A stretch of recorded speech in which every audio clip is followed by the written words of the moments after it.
Social मीडियाच्या माध्यमातून मी येणाऱ्या काळामध्ये पक्षाचे आचार, विचार, ध्येय, धोरणे हे महाराष्ट्रातील तळागाळातील जनतेपर्यंत पोहोचवण्याचं काम करते. आणि माझे आयडॉल म्हटलं गेलं तर आदरणीय उपमुख्यमंत्री सुनेत्राबाईंनी अजितदादा पवार ह्या आहेत. युवतींच्या संघटनाची स्थिती पाहून त्याकरिता योग्य तो निर्णय आम्ही राष्ट्रवादी काँग्रेस पार्टीच्या माध्यमातून घेऊ. नमस्कार, मी राहुल जाधव आणि तुम्ही पाहताय NDTV मराठी डिजिटल. आणि आज आपल्याबरोबर एक खास पाहुणे आहेत आणि त्यांचं नाव आहे निर्मला नवले आणि हा चेहरा महाराष्ट्राच्या राजकारणाला परिचित आहे. पुणे जिल्ह्यात एक शिरूर तालुका आणि त्यात कोरेगावच्या त्या सरपंच म्हणून अतिशय लहान वयामध्ये त्यांनी आपली कारकीर्द सुरू केली होती आणि खूप चांगलं काम त्यांनी त्या गावात सरपंच म्हणून केलं. त्या स्वतः IT इंजिनियर आहेत आणि आता सरपंच ते राष्ट्रवादी काँग्रेसच्या प्रदेश युवती काँग्रेसच्या प्रदेशाध्यक्ष म्हणून त्यांची नियुक्ती झाली आहे. आणि आपल्याबरोबर निर्मलाजी आहेत. निर्मलाजी नमस्कार. नमस्कार सर. निर्मलाजी, सर्वात पहिले तुमचं अभिनंदन. तुम्हाला आता खूप मोठी म्हणजे आता ग्रामपंचायती गावापासून तुम्हाला आता डायरेक्ट थेट राज्यात काम करण्याची संधी मिळणार आहे. तुम्ही राष्ट्रवादी काँग्रेसच्या युवती काँग्रेसच्या प्रदेशाध्यक्ष म्हणून नियुक्ती तुमची झालेली आहे. पहिली तुमची प्रतिक्रिया काय आहे? तुमच्या भावना काय आहेत? निश्चितच मला राष्ट्रवादी युवती काँग्रेसच्या प्रदेशाध्यक्ष पदाची जबाबदारी दिली त्याचा मला खूप आनंद आहे. पण त्या पलीकडे जाऊन खूप मोठ्या जबाबदारीची जाणीव देखील आहे.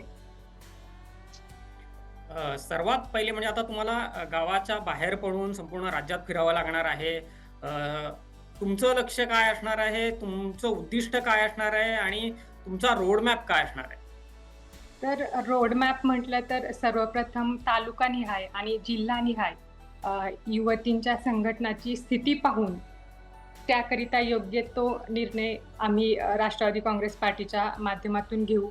त्याचबरोबर फक्त राजकीय आणि सामाजिक क्षेत्र नाही तर शिक्षण क्षेत्र असेल, व्यावसायिक आणि इतर सर्व क्षेत्रामधील युवतींना समाजकारणात आणि राजकारणामध्ये नेतृत्व करण्याची संधी ही राष्ट्रवादी काँग्रेस पार्टीच्या माध्यमातून दिली जाईल. अच्छा, आपण पाहतो की महाराष्ट्रात गेल्या काही काळापासून आपण बघितलं तर महिलांवरील अत्याचार वाढतायत. ह्या घटना वाढताना आपल्याला दिसत आहेत आणि ते प्रमाण कमी करणं हे आपल्यासमोरचं एक मोठं आव्हान आहे.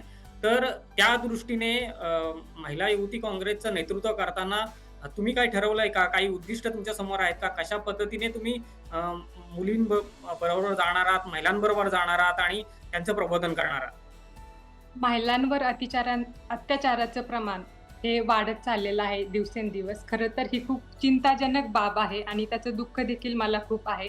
परंतु येणाऱ्या काळात राष्ट्रवादी युवती काँग्रेसच्या माध्यमातून महिलांना आणि युवतींना एक प्लॅटफॉर्म हा निर्माण केला जाईल, जेणेकरून आपल्या महाराष्ट्रातील महिला आणि युवती त्यांचे काही जे प्रश्न असतील ते आम्हाला डायरेक्ट सांगतील आणि आम्ही ते आमच्या आदरणीय सुनेत्राबाई अजितदादा पवार यांच्या माध्यमातून सोडवू. तुमच्या समोरचं सर्वात मोठं आव्हान कोणतं असणार आहे, जे तुम्हाला आता सांगता येऊ शकेल किंवा तुम्ही त्या पद्धतीने पाहता? महाराष्ट्रामध्ये युवतींचं आणि महिलांचं सर्वात मोठं आव्हान हे त्यांची सुरक्षा आहे आणि त्या सुरक्षिततेकडे आम्ही चांगल्या पद्धतीने लक्ष देऊ आणि आपल्या महाराष्ट्रातील महिला आणि युवती ह्या जास्तीत जास्त सुरक्षित कसा राहील याकडे माझा जास्त फोकस असेल. त्याचबरोबर राजकीय दृष्ट्या आणि सामाजिक दृष्ट्या युवतींना आणि महिलांना सक्षम कसं केलं जाईल याचा देखील माझा प्रयत्न असेल. नाही, त्यासाठी नक्की तुम्ही म्हणजे काय करणार? कारण की सर्वजण म्हणतात हो, महिलांना सक्षम केलं पाहिजे, त्यांना मदत केली पाहिजे, त्यांना पुढे जाण्यासाठी वेगवेगळ्या गोष्टी सांगितल्या पाहिजेत, हे सांगितलं जातं. पण नक्की त्यासाठी काय केलं पाहिजे याचा काय विचार तुम्ही केलाय का? नक्कीच विचार केलेला आहे. राष्ट्रवादी काँग्रेस पार्टीच्या माध्यमातून अनेक उपाययोजना ह्या येणाऱ्या काळामध्ये केल्या जातील आणि त्या निश्चितच तुम्हाला दिसतील. आदरणीय सुनेत्रा वहिनी यांच्यासोबत माझी चर्चा देखील झालेली आहे. त्यामुळे अनेक नवीन नवीन योजना, उपक्रम हे आता पुढे येणाऱ्या काळामध्ये दिसतील. तुमची ओळख सोशल मीडियाच्या माध्यमातून आली. सोशल मीडियावरती तुम्ही खूप फेमस होतात आणि एक ते प्रभावी माध्यम म्हणून तुम्ही ते वापरलं. आगामी काळात तुमच्या कारकिर्दीमध्ये त्या सोशल मीडियाचा कशा पद्धतीने तुम्ही वापर करणार आहात किंवा युवतींना, महिलांना त्यासाठी कशा पद्धतीने तुम्ही प्रोत्साहित करणार आहात आणि त्याचा कितपत त्यांना फायदा होऊ शकतो? माझ्या राजकीय आणि सामाजिक जीवनाची सुरुवात कारगाव नगरीच्या सरपंच पदापासून झाली आणि त्यानंतर सरपंच पदावर व्यवस्थित काम केलं आणि मला आदरणीय स्वर्गीय दादांनी राष्ट्रवादी युवती काँग्रेसच्या कार्याध्यक्ष पदाची जबाबदारी दिली आणि आता वहिनींनी मला प्रदेशाध्यक्ष पदाची जबाबदारी दिलेली आहे. तर सरपंच पदावर कार्य करत असताना मी गावामध्ये केलेली विकास कामे ही सोशल मीडियाच्या माध्यमातून महाराष्ट्रातील जनतेपर्यंत कशी पोहोचली जाईल यावर कार्य केलं आणि ती अत्यंत पारदर्शकपणाने संपूर्ण महाराष्ट्रामधील नागरिकांपर्यंत ती पोहोचली गेली याचा मला आनंद आहे. आणि सोशल मीडियाच्या माध्यमातून मी येणाऱ्या काळामध्ये पक्षाचे आचार, विचार, ध्येय, धोरणे हे महाराष्ट्रातील तळागाळातील जनतेपर्यंत पोहोचवण्याचं काम करेन. म्हणजे जे तुमचे पदाधिकारी असतील, तुमच्या कार्यकर्ते असतील, तर रीलच्या माध्यमातून असतील, व्हिडिओच्या माध्यमातून असतील, ट्वीटच्या माध्यमातून असतील, तर त्यांसाठी विशेष काही कार्यक्रम तुम्ही ठेवणार आहात, अशा पद्धतीचं काही तुमच्या डोक्यात सध्या तरी चालू आहे? नक्कीच महिलांसाठी आणि युवतींसाठी अनेक प्रोग्राम्स जे आहेत ते पार्टीच्या माध्यमातून आयोजित केले जातील. आणि त्या कार्यक्रमाचे जे फोटो, व्हिडिओ सोशल मीडियाच्या माध्यमातून आम्ही पोस्ट करू. अच्छा, दुसरी गोष्ट आपण पाहिलं की आता राजकारण म्हटल्यावरती निवडणुका येतात आणि युवकांसाठी राजकारणात युवकांनी यावं असं प्रत्येकजण सांगितलं जातं. आता युवतींची जबाबदारी तुमच्यावरतीच असणार आहे. तर निवडणुकांच्या दृष्टिकोनातून तुमची भूमिका काय असणार आहे? कारण की 33% आरक्षणाची अजून चर्चा सुरू आहे. राज्यात पण विधानसभांना असेल, स्थानिक स्वराज्य संस्थांमध्ये ऑलरेडी 33% आरक्षण आहे. तर तुमच्या पक्षामध्ये, राष्ट्रवादी काँग्रेसमध्ये महिलांना 33% आरक्षण असावं यासाठी तुमचं काही प्रयत्न असणार आहेत का? तर त्यासाठीची तुमची भूमिका काय असणार आहे? राष्ट्रवादी काँग्रेस पक्षाने नेहमीच महिलांना एक चांगलं व्यासपीठ देण्याचा प्रयत्न केलेला आहे. आता महिला व बालविकास मंत्री आमच्या आदितीताई तटकरे देखील आहे. त्यामुळे राष्ट्रवादी काँग्रेस पक्ष हे महिला नेतृत्वाला अतिशय उत्तम प्रकारे संधी देत असते आणि आता तर आरक्षण आहे त्यामुळे अजून चांगल्या पद्धतीने महिलांना ही पार्टीच्या माध्यमातून संधी दिली जाईल. नाही, म्हणजे 33% किंवा 33% पेक्षा जास्त म्हणजे जास्तीत जास्त महिलांना उमेदवारी दिली जावी, जास्तीत जास्त महिलांना पदं दिली जावीत पक्षात, यासाठी तुम्ही आग्रही असणार आहात का? हो, नक्कीच मी आग्रही असेल. आता युवती संघटनेमध्ये ज्या युवती कार्यरत होत्या त्यांना देखील आता इलेक्शनमध्ये संधी दिलेली आहे. त्याचबरोबर महिलांना देखील दिलेली आहे. त्याच्यामुळे राष्ट्रवादी काँग्रेस पक्ष हे अजून अधिक पद्धतीने महिलांना नेतृत्व करण्याची संधी येणाऱ्या निवडणुकीमध्ये देईल. तुम्ही काय विचार केलाय का आगामी काळात आपण विधानसभा गाठायचे, जिल्हा परिषद गाठायचे, लोकसभा लढवायचे, या दृष्टीने तुम्ही काही स्वप्न पाहिलेत का? तुमचं काय मनात प्लॅन तयार आहे का? आता पक्षाने मला राज्याची जबाबदारी दिलेली आहे. तर ही जबाबदारी उत्तम पद्धतीने, निष्ठेने आणि प्रामाणिकपणे कशी पार पाडली जाईल याकडे माझं लक्ष असेल. राजकारणातलं तुमच्या आयडॉल कोण आहेत? तुम्ही त्यांना डोळ्यासमोर ठेवून काम करणार आहात, अशी व्यक्ती कोण आहे आणि त्यांच्याबद्दल काय तुम्ही सांगू शकाल का? आदरणीय स्वर्गीय अजितदादा पवार हे माझे प्रेरणास्थान आहे आणि आदरणीय वळसे पाटील साहेब हे देखील मला वेळोवेळी अत्यंत उत्तम पद्धतीने मार्गदर्शन करत असतात. आणि माझे आयडॉल म्हटलं गेलं तर आदरणीय उपमुख्यमंत्री सुनेत्रावहिनी अजितदादा पवार ह्या आहेत आणि त्यांच्याकडे पाहून मी महिलांसाठी आणि युवतींसाठी येणाऱ्या काळामध्ये कार्य करेन.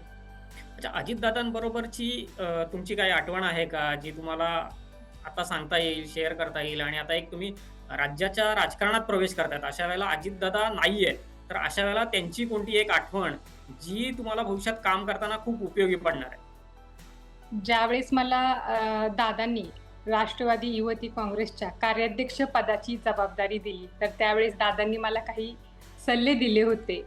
तर काल मला प्रदेशाध्यक्ष पदाची जबाबदारी वहिनींनी दिली आणि वहिनींनी देखील मला त्याच प्रकारे मार्गदर्शन केलं आणि खूप एक निष्ठेने आणि प्रामाणिकपणे काम करावं अशी दादांची आम्हाला शिकवण होती. दादांचे आचार, विचार आणि जनसामान्यांप्रती त्यांना कसं व्यवस्थितरित्या आपण काम करू याबाबत दादांनी मार्गदर्शन केलं होतं आणि ते माझ्यासाठी खूप प्रेरणादायी आहे आणि त्या प्रकारे काम करू.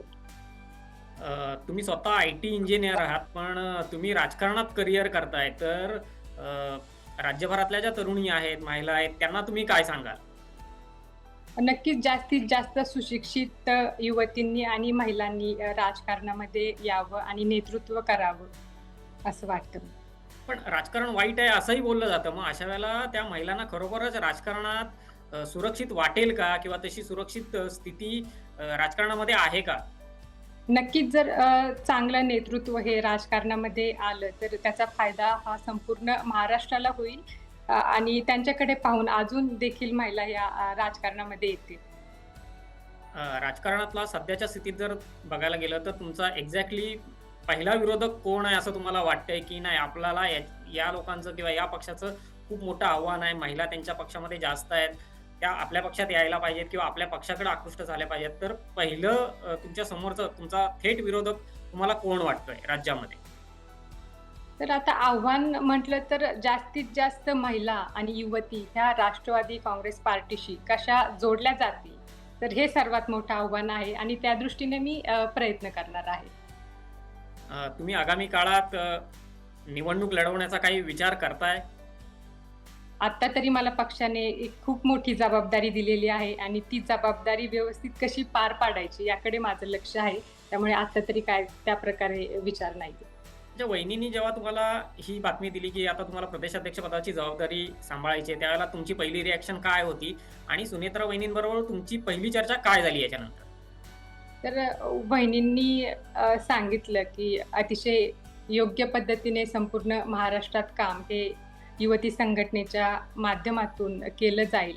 तर ते कशाप्रकारे करायचं याविषयी वहिनींनी मला मार्गदर्शन केलं आणि मी आधीच युवती कार्याध्यक्ष या पदावर काम केलं होतं. त्यामुळे मला त्या कामाचा अनुभव होता, की प्रदेशाध्यक्ष पदावरती कशाप्रकारे काम हे संपूर्ण महाराष्ट्रात आपल्याला करायचं आहे. आणि अशी काही चर्चा झाली आणि वहिनींनी मला ही जबाबदारी दिली. म्हणजे आता तुम्ही खूप जोराने काम करायला सुरुवात करणार आहात. पहिला दौरा कुठून सुरू करताय किंवा कामाचा शुभारंभ कसा असणार आहे तुमचा आता? आता आमचे पक्षश्रेष्ठी ज्या प्रकारे आम्हाला मार्गदर्शन करतील त्याप्रमाणे आमचे दौरे हे आयोजित केले जातील. खूप खूप धन्यवाद एनडीटीव्ही मराठीला तुम्ही वेळ दिल्याबद्दल आणि तुमच्या पुढच्या वाटचालीसाठीही तुम्हाला खूप खूप शुभेच्छा. Thank you so much.